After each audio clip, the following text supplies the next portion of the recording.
आप सभी संतों, महापुरुषों, शुभचिंतकों, मित्रों को मेरा प्रणाम, नमस्कार, दंडकार जी। गुरु का स्थान। आज मैं एक प्रेरक प्रसंग लेकर आपके बीच आया हूँ।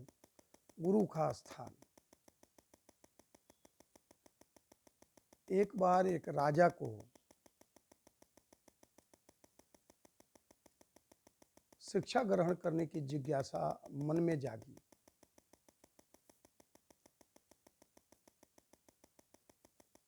अपने प्रधानमंत्री से उसने राय लिया कि कोई बहुत विद्वान शिक्षक को मेरे पास मुझे पढ़ाने के लिए, शिक्षा ग्रहण करने के लिए ढूंढा जाए। प्रधानमंत्री ने कुछ ही समय में एक विद्वान शिक्षक को ढूंढ लिया, गुरु को ढूंढ लिया। उसने जिज्ञासा व्यक्त की। राजा ने जिज्ञासा व्यक्त की गुरुदेव, मुझे शिक्षा ग्रहण करना है, मुझे पढ़ाइए। गुरु ने राजन को पढ़ाना शुरू किया। महीनों बीत गए, फिर भी राजा के मन में जो गुरु की सिखलाई शिक्षा थी वो भीतर प्रविष्ट नहीं हो पा रही थी। राजन को समझ नहीं आ रहा था। एक दिन राजा ने सोचा कि गुरु पर इल्ज़ाम लगाना भी ठीक नहीं, चूँकि बड़े विद्वान गुरुदेव थे, उनके ऊपर कोई उंगली नहीं उठा सकता था। एक दिन संकोचवश राजा ने गुरु से कहा, गुरुदेव, मैं 1 महीने से शिक्षा आपसे ग्रहण कर रहा हूँ, लेकिन कोई भी शिक्षा मेरे पल्ले नहीं उतर रही है, मेरे जीवन में नहीं उतर रहा है, मुझे कुछ समझ में नहीं आ रहा है। इसका कारण क्या है? गुरुदेव ने कहा कि हे राजन, साधारण सी बात है जिसके कारण आपको ये शिक्षा आप ग्रहण नहीं कर पा रहे हैं। मैं तो आप राजा हैं, इस नाते संकोच बस आपसे कह नहीं रहा था। राजा कहने लगा, गुरुदेव कृपा करके मुझे समझाइए, बताइए, आखिर क्या कारण है कि मैं शिक्षा ग्रहण नहीं कर पा रहा हूं। हे राजन, गुरु ने कहा, हे राजन, अगर आप समझना चाहते हो तो समझो।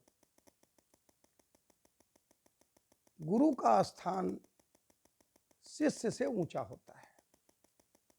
गुरु का स्थान जगत से ऊंचा होता है। दुनिया में जितनी पद पदवियां हैं वो सब गुरु स्थान के नीचे हैं। हे राजन, आप सिंहासन पर बैठते हो, मुझे नीचे बिठाते हो। 1 महीना नहीं, मैं वर्षों वर्षों पढ़ाऊंगा, लेकिन यह शिक्षा तेरे गले नहीं उतरेगी, ये बात समझ नहीं आएगी। जिस दिन तू मुझे ऊंचा बैठाएगा और अपने खुद नीचे बैठेगा, उस दिन से ये शिक्षा समझ में आएगी। उस दिन से तू जितनी चीजें मैं पढ़ाऊंगा, जितनी शिक्षा दूंगा, वो सब तू ग्रहण कर पाएगा। राजन को ये बात समझ में आ गई।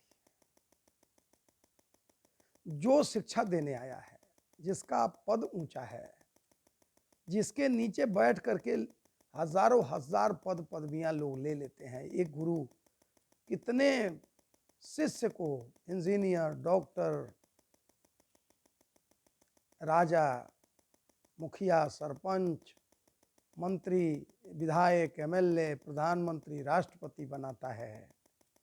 आज उसी गुरु को राजा शिक्षा ग्रहण करने के लिए नीचे बिठाता है और खुद राजा होने के अहंकार में ऊंचा बैठता है। और राजा को ये बात समझ आ गई और वो प्रायश्चित किया, गुरु के चरण में मत्था टेके और आज सिंहासन पर गुरु को बिठाया और खुद नीचे बैठ के, जहाँ से गुरु पढ़ा रहे थे वहाँ बैठ के शिष्य बन करके पढ़ने लगा और कुछ ही दिनों में राजा विद्वान हो गया। राजा सारी शिक्षाओं को ग्रहण करने लगा, गुरु के आशीर्वाद मिलने लगे और राजा के भीतर एक खुशी की लहर दौड़ी। कैसा लगा ये प्रेरक प्रसंग?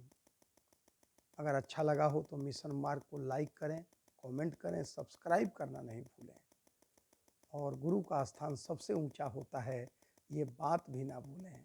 आप सभी को मेरा प्रणाम, नमस्कार, धन्यवाद।